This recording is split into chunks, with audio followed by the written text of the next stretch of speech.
and good day, and welcome to another campaign diary and Q&A here on Slice and Dice. So today, going to be talking all about the sessions 26 and 27. But a quick reminder before I begin, we have our giveaway currently running with our friends at the Adventurers Gift Shop to win yourself your very own zip badge. So it's a badge to go on any zip for bags, jackets and so on, with the word Quest Time written on it. So to get your Quest Time zip badge, enter our competition. All you've got to do is write Quest Time in the chat, or else that you can enter it via our social media as well. It's all at slice&d6. The closing time is midnight on Sunday. We'll be announcing the winner live on Monday here on the channel at 6 p.m. during our stream. Now, this Monday is going to be a very special one-off, our first ever one-shot on the channel.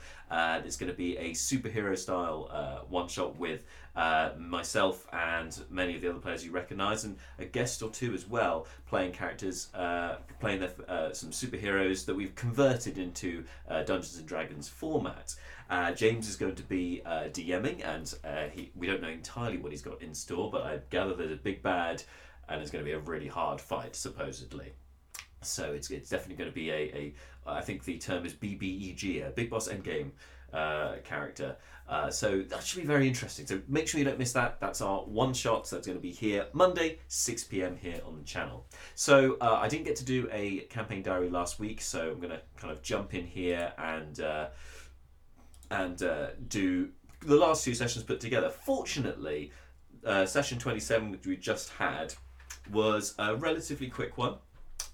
In the sense that to talk about, because it was mostly combat based, which as you'll know if you've played Dungeons and Dragons, lots of dice rolling in the combat stuff, not a lot of plot progression. So it means that actually it's quite nice that I can talk about two at the same time and wedge them all together, because session 26, A Sour Banquet, had a bit more sort of the role play, the more of the intrigue, developing this kind of murder mystery, I guess, that the party's been on for the last few sessions at Rackfell Manor. So basically, actually, do you know what? Before I get any further into it, can I say a big thank you to all of our most recent followers on the channel.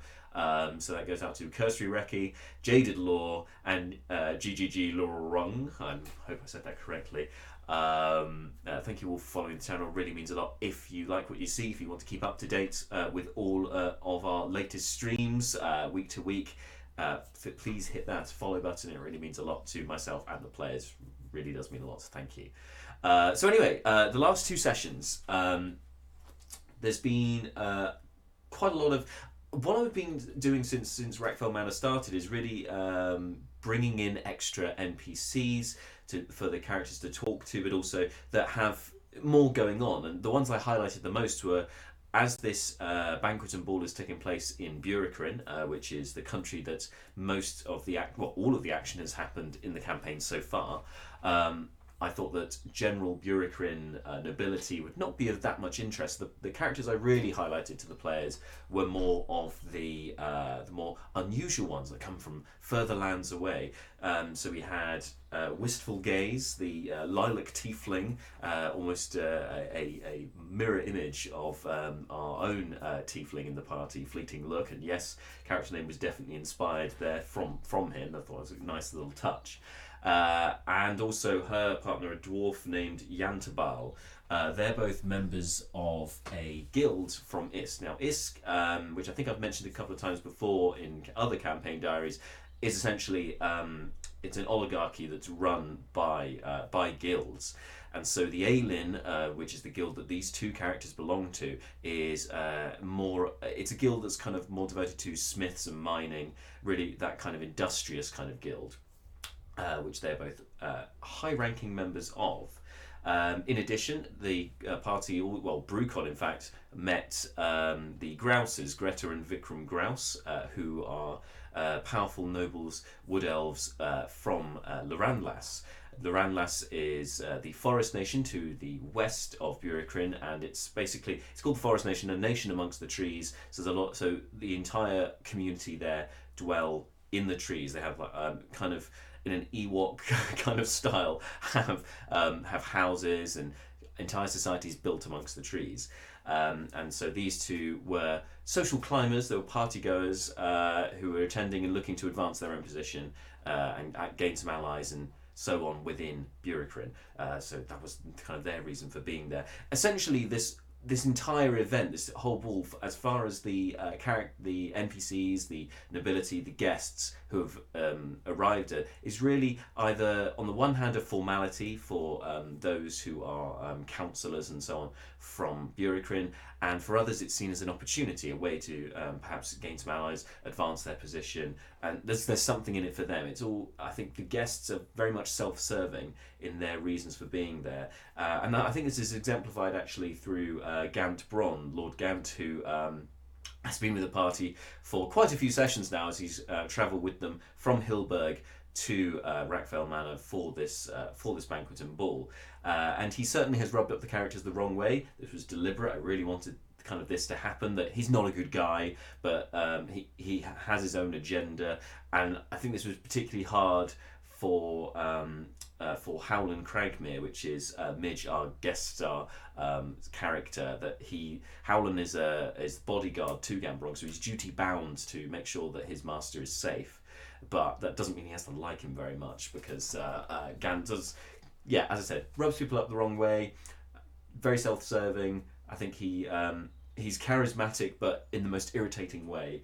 And also seems to quite gallantly just tell people that he's a spy master, even though the whole point about being a spy master is that people don't know that you're a spy master. It's not very secretive to tell everyone. And I know the players have really got a good kick out of this. It's kind of the classic double bluff, but it seems to work for this guy for some reason. So anyway, with all of these NPCs there, really it's lining up suspects for this case. I think the way I've built the Sour Banquet quest is really that it is a whodunit of sorts. It's a mystery that the players are going there to try and suss out where the tainted wine is and who put it there. And as you've seen in the last couple of sessions, this has had limited degrees of success. I must apologise. I have a bit of a cold at the moment, a bit of the flu. Nothing to worry about though, just flu. It happens sometimes when it's really cold this time of year. Anyway, so the players have been ingratiating themselves in the party, trying to gather information about who done what, and they've now reached the conclusion at this point that it must be the butler. Classic, the butler did it. Although they didn't seem to see that coming right up until it happened. Just to clarify, just so we've got all our ducks in a row. The way the players have come to this conclusion is it was the butler who told Malar that Lord Belvedere urgently wanted to meet with him in the gallery. Malar went up to the gallery. No Lord Belvedere in there, just a painting which seemed to have a strange effect on him, and tried to pull his soul into the painting, which fortunately he succeeded on his charisma save, or else he would have been sucked into the painting and we wouldn't have heard from him for quite a while. So very lucky that he did, where he succeeded on that. So that happened. Then when Malar went to question Lord Belvedere and said, "I thought that you summoned me up there," it was actually his. Lord Belvedere hadn't met Malar by this point. It was his first time meeting him. So an interesting twist there. Either Lord Belvedere's lying, or he genuinely doesn't know, and that means that either the butler has lied, or it sort of casts suspicion on the butler. Well, both Lord Belvedere and the butler.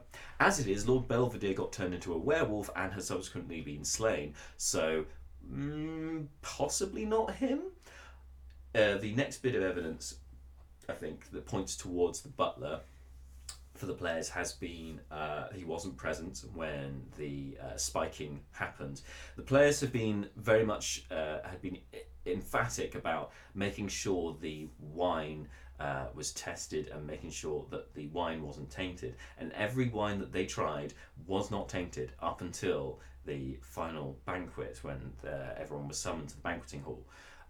So they were on the right track, but they just couldn't find the tainted dose. which was brought in later, and it was brought in when they went in the room, which is really unfortunate because it was just as they were decided to leave the banqueting hall and plan their next move. That's when it got brought in, and who would have access to that area? Well, of course, the butler would. Equally, so once the players really had a moral dilemma in session 27 because they did have these werewolves that were going to attack them and possibly infect them, and in Fleeting Look's case was infected, as was Leoberin. And so, but they also knew that these people who had been turned into werewolves were of themselves innocent, and so there was a question about whether they should kill them or not. And yeah, to be fair, it's a moral decision, and it is very difficult. Like, I'm a firm believer that doing the right thing is never the easiest thing. So whilst it's a lot easier to kill off all of the werewolves, you are in some way killing innocents. So although these are all, these are all nobles. They've all, I'm sure they've done morally great things in their past, but that doesn't justify them being killed off in this manner.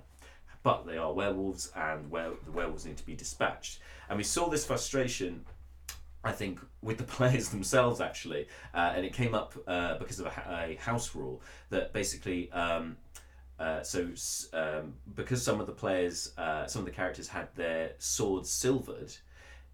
Swords are sharp implements, which you can use, are primarily designed to kill people. The only way they could do damage to the werewolves was with their silvered weapons. However, my house rule that has been in place since the beginning, I think it first came up, I think it's only come up a couple of times, but the first time it came up, I want to say, is session 2 or session 3. But basically, if you're using a piercing or slashing weapon, such as a sword, that if you want to non-lethal with that, if you want to do non-lethal damage, so try and knock them out, you've got to use the hilt of the sword, because to my logic, stabbing somebody, like, even if it's in the shoulder, even if it's in the arm, even if it's in the leg, it's going to cause bleeding, and if you bring them to 0, potentially they'll bleed out. That's my logic behind that. And so that lessens the damage, because if you use a rapier, you're doing a D8 damage. If you're using a short sword, it's a D6. So you're then reducing that to a D4, plus your modifier for whatever. And similarly, if you're using something like a spear, you can use the shaft or the butt, up to you. D4 for the butt, or a D6 for the shaft, or a D8 if you're holding it versatile, two-handed, because in essence that makes the spear into a quarterstaff. And same for pole arms, you can use the shaft or you can use the butt. And that's just the house rule for that. And this kind of caused a bit of division, because it then meant that in the case of Seth and Howland, that they couldn't do damage to the werewolves without doing lethal damage to the werewolves. That was the horrible situation that they were in, was that they couldn't actually damage these things without killing them. They couldn't knock them unconscious. A moral quandary, a very difficult one. I'll talk more about that a bit later on, but just to continue with the plot aspect and in the game. So after kind of having that realization, most of the werewolves were dispatched, and that included, because we had a terrible luck, I'd created a table to roll out to determine how many of the guests were infected with lycanthropy, and for named characters, they were specifically named, depending on the role, which ones would be involved. Safe to say, I rolled like the worst thing, and basically all of the named characters bar one got infected with lycanthropy, and most of them have now been killed. And in addition to those, a lot of guests were turned into werewolves as well. Just other sort of generic nobles. Anyway, so the group managed to, I think, dispatch 5 or 6 werewolves, leaving 2 alive. And the 2 that they had left, they managed to using Kajira's skills, because she had the grappler feat, which was awesome for this situation, because it meant that she could then restrain one of the werewolves, long enough for then the group to tie them up, and the other one had eventually had a chandelier dropped on them by Brucon, which he had been dangling there since at the end of session 26. A cool move to do it, get on the chandelier and try and drop it down on your enemies, and it worked. And in this case, dropping the chandelier on this one werewolf meant that then it was pinned to the ground and then could be tied up as well. So at this current juncture, the players have 2 werewolves that are bound and are tied up, and for the moment at least are restrained. Hopefully until daybreak, when they will turn, or until the moon wanes, and then they will turn back into their humanoid forms, so that they can reveal exactly which characters survived. I can say now, as just ahead of time, to give you a little bit of a tidbit. One of the named characters is one of those werewolves. So one of the named guests that the party came across was one of those werewolves and survived. Unfortunately, most of the others didn't. We know that Lord Belvedere didn't, and Yantabal, the dwarf, unfortunately didn't either.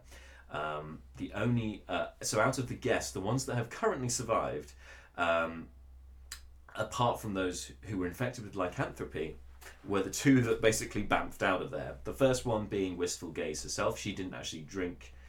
She didn't partake in the drinking. This seemed to be understood, as she wasn't offered wine at the banquet. She instead was drinking something else entirely. And she had magic of her own. Misty stepped out of the room. Just teleported herself out. And the second one was Gantbron himself. Now, Gantbron has been the suspect number 1, I think, by the party right up until the poisoning itself happened. And I think at that point they still hated him. They're still not sure about him, but it seems unlikely at this point that he is the mastermind behind the plot. But you never know. I mean, this could be his one bit of excellent spy master work. Just kind of justifies everything else if he was suddenly the mastermind of this plan. But as the party seemed to be dispatching most of the werewolves, him and Lainey then tried, as in Howland's charge, Lainey and his daughter, tried to head into the next room, into the main hall, and then found that there was more melee going on there, and then consequently came back, and the party saw in this moment that Gant looks at Howland and basically said, "I'll look after your daughter, I'll get her to safety, you lead them on," and just grabbed her, and then Dimension Door is what he did. For those of you who are familiar with Dungeons & Dragons, did the Dimension Door spell and teleported himself and Lainey up to 500 feet away. So he's gone, he's somewhere else, far away from Brackfell Manor, but close enough that I'm sure they will come across him eventually before the end of the night, I would hope, or at least in the morning. So that gets 2 of them out of the way, leaving just the rest of the party and two guests, named guests who survived. One being the halfling, which had been a bit disgraced by Leobrin and Lord Belvedere in an earlier chat. And the second being Gustave Racontel, who is a merchant. He's a representative of the Rumbleguts merchant family. And was looking to get some contracts signed and do some deals, trading deals and so on. And he also particularly fond of Seth, because Seth had helped him with his scrolls and had kind of given him. They'd had a nice conversation together and seemed to get on, which was quite nice. So a couple of people who have some ties to the party have managed to, so far at least, survive the night. That's good news.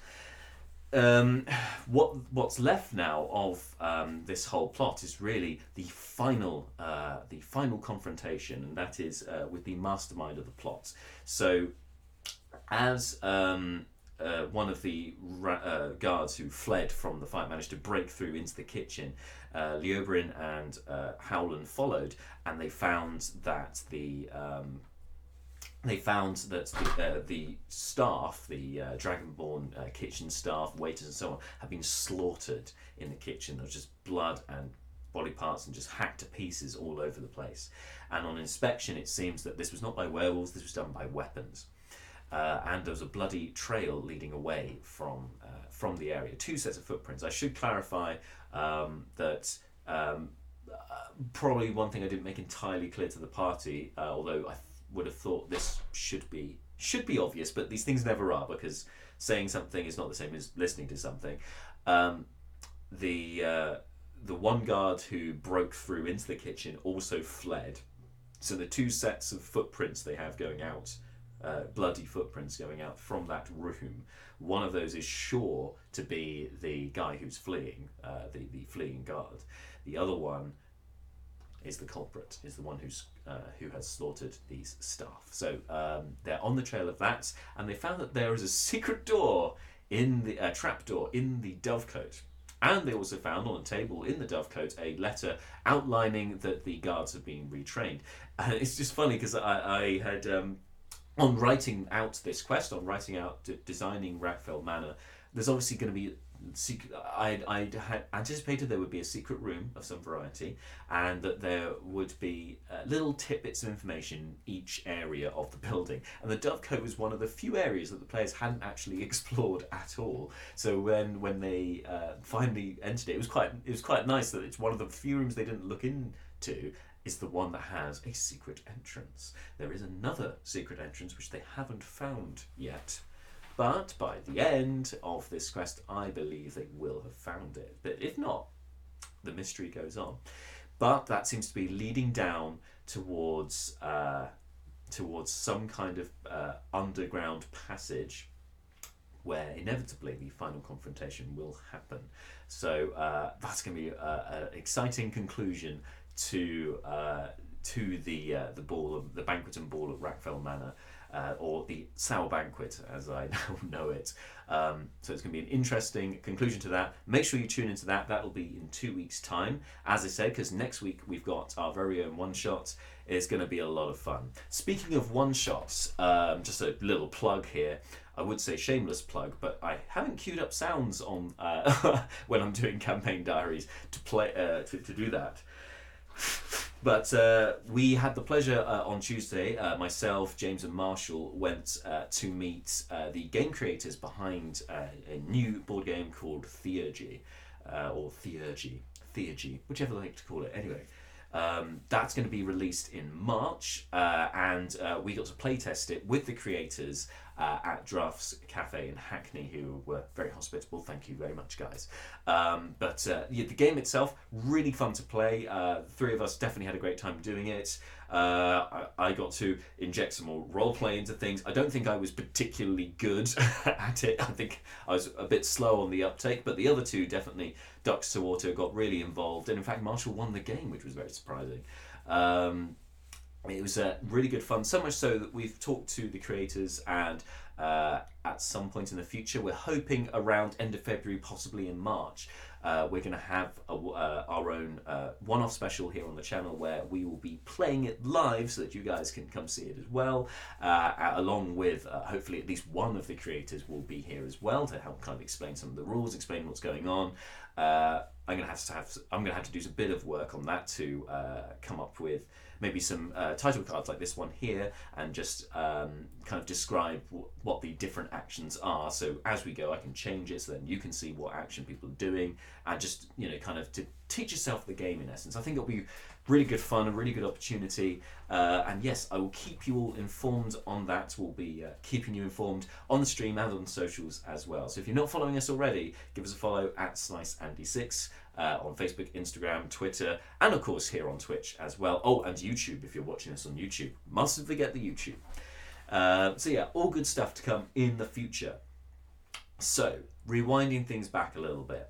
So, one other main thing, the last kind of topic to talk about in today's stream, because, well, my nose is streaming too much for one thing.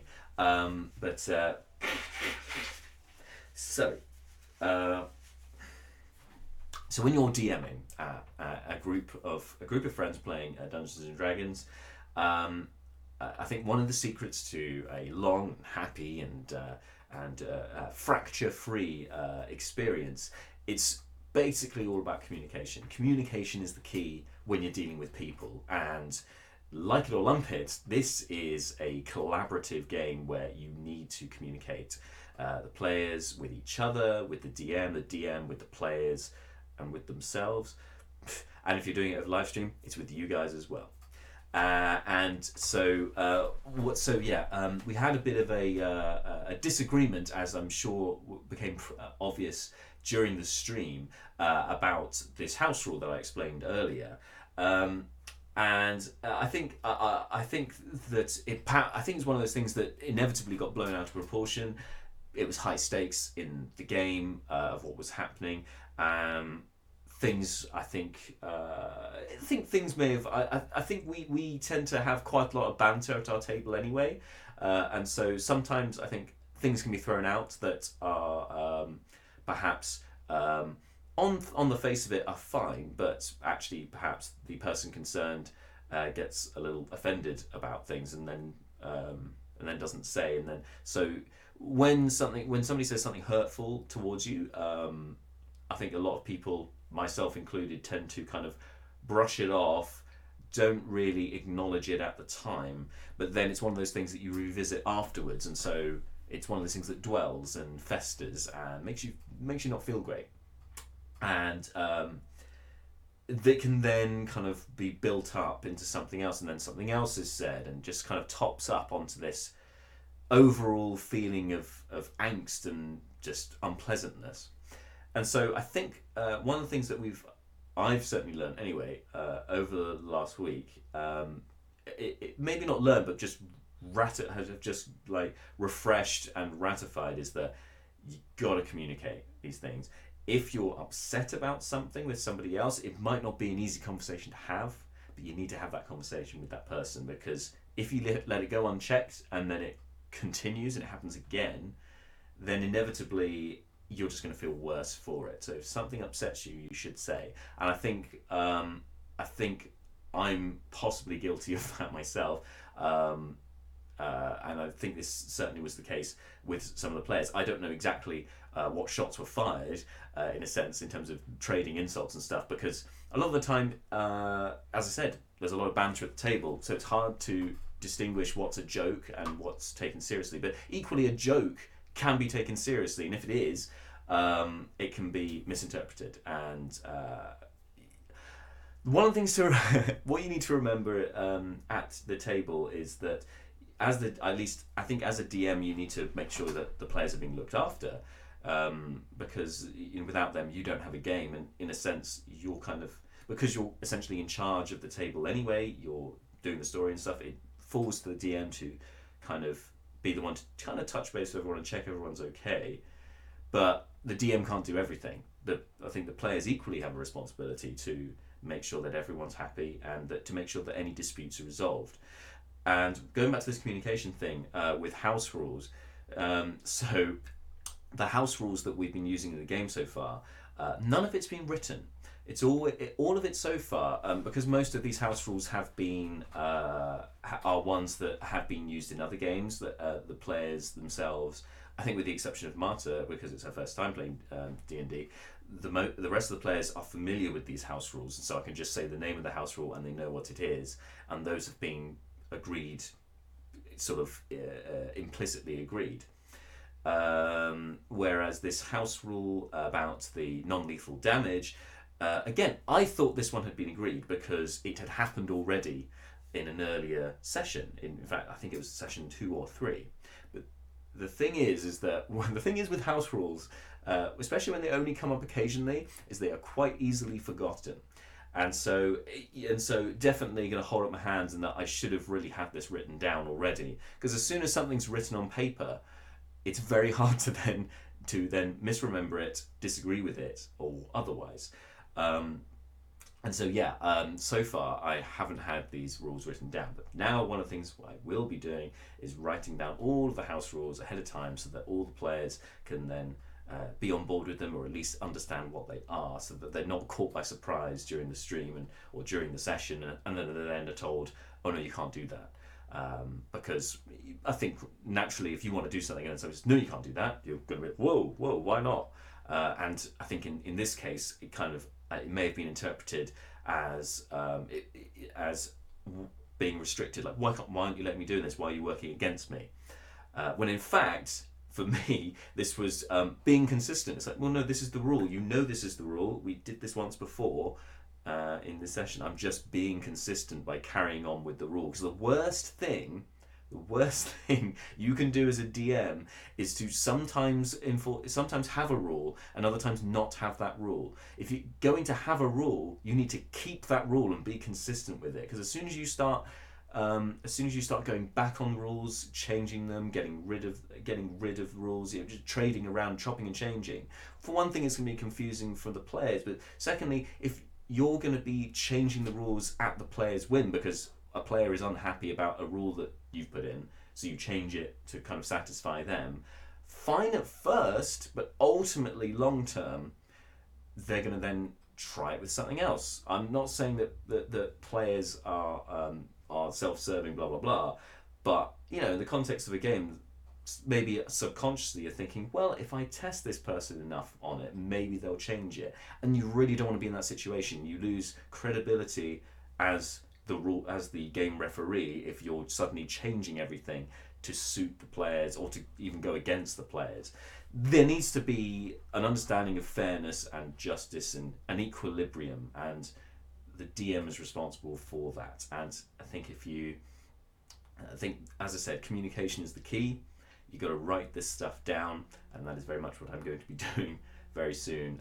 In fact, probably just after this stream, I'll be writing it all down, just so that everyone's on a level, that everything's out in the open, clear and honest. And I think that's the easiest way to satisfy everyone.